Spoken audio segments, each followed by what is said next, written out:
그냥 한 판, 잠깐. 이게 뭐지? 어. 와, 나 지금 눈물 나, 진짜야? 대박. 나 손 떨려. 와, 미쳤다.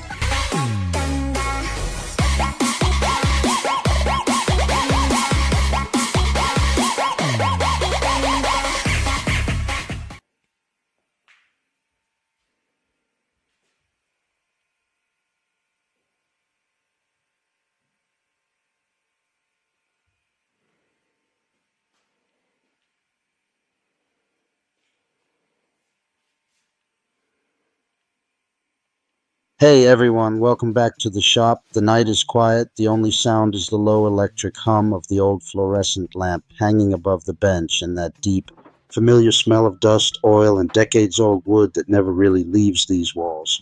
In front of me lies a relic, a massive early 2000s computer monitor, the kind with a thick glass screen and a plastic case heavier than some modern televisions. To almost anyone else, this thing is electronic waste, something to be tossed into a dumpster without a second thought. But when I look at it, I don't see junk. I see a perfect 250 millimeter disc of crystal clear acrylic that has been hidden from the world for 20 years, just waiting for the moment it gets to spin again. There's something almost sacred, almost meditative about rescuing objects the rest of the world has already written off.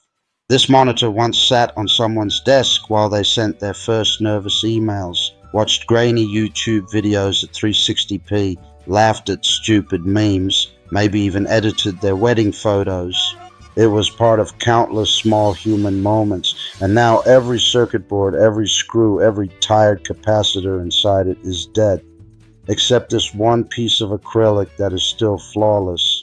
Tonight, that forgotten piece becomes the heart of a real workshop machine, a disc sander that will quietly, faithfully smooth wood long after both it and I are gone. We're not building this because I can't afford a factory-made sander.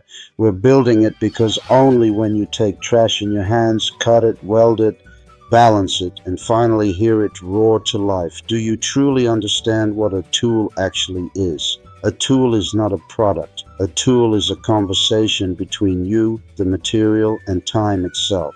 Tonight, the conversation partners are a 750-watt motor that somehow survived 3 completely burnt-out ventilation systems, random pieces of rusty square tube that have been leaning against a wall for years, and this thick, honest piece of acrylic that outlived its original purpose by 2 decades. 3 orphans, 1 new life. Let's begin.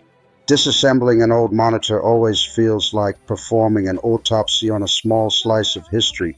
You remove screw after screw, the plastic creaks and sighs like it's reluctant to give up its secrets, and finally you lift away the shroud. And there it is, 8 millimeters of perfectly clear acrylic, untouched by scratches, untouched by sunlight for 20 years. I run my finger across the surface and it's cold, almost icy, but completely brutally honest. This material never pretended to be anything it wasn't. It just waited, cutting a perfect 250 millimeter circle without a CNC or a laser is an act of pure trust. Trust in the blade not to wander, trust in your hands not to shake, trust in the acrylic not to crack under pressure. You draw the circle the old school way, find the center with a compass and a steady pulse, and then you guide the blade slowly, breathing with the machine. When the disc finally drops free, it lands on the bench with a soft, satisfying thud, the exact sound something makes when it is born for the second time. Down on the floor waits the motor. It looks tired, covered in dust and old grease, but when I cleaned the bearings last week, it spun as smoothly as the day it left the factory. 750 watts, 2800 RPM, raw, uncomplicated power. Enough to turn impatience into dust in seconds. I build the frame from 20 by 20 square tube that has been rusting peacefully behind the garage since who knows when. I cut, I weld, I grind, I paint everything matte black so the machine almost disappears into the shadows and only the spinning disc remains the star of the show.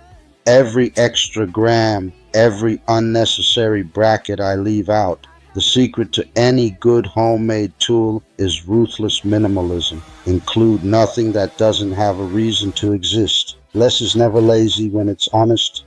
The work table is made from another piece of acrylic, thinner this time, almost delicate, but still strong enough to take real punishment.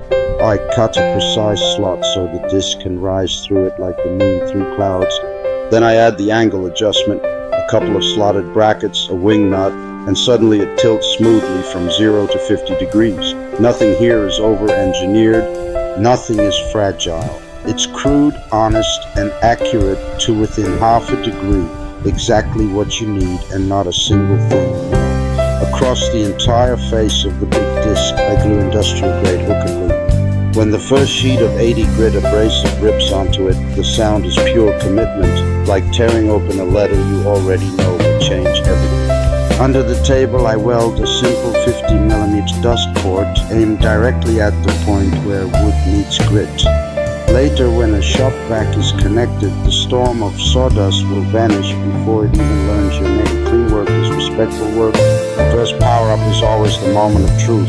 The disc wakes, slowly finds its balance, then suddenly screams into full voice. For a split second, I'm afraid the acrylic will explode into 1,000 shards, but it doesn't. It just sings. I take a rough piece of oak that has been sitting in the corner since last winter and press it gently against the spinning surface. Centuries of growth, storms, sun, and wind disappear in warm golden snow that gets sucked away instantly. There is a deep, almost spiritual peace in that moment, watching time itself being erased while simultaneously creating something smooth, something new, something that will probably outlast me by another century. I switch to 240 grit and run the same board again. One more pass and the surface feels softer than skin, warmer than skin, alive in a way no piece of fresh lumber ever feels. This machine doesn't simply remove material. It removes noise from life. It removes hurry. It removes every excuse we ever had for doing things halfway. Real smoothness is never an accident. It is thousands and thousands of tiny, deliberate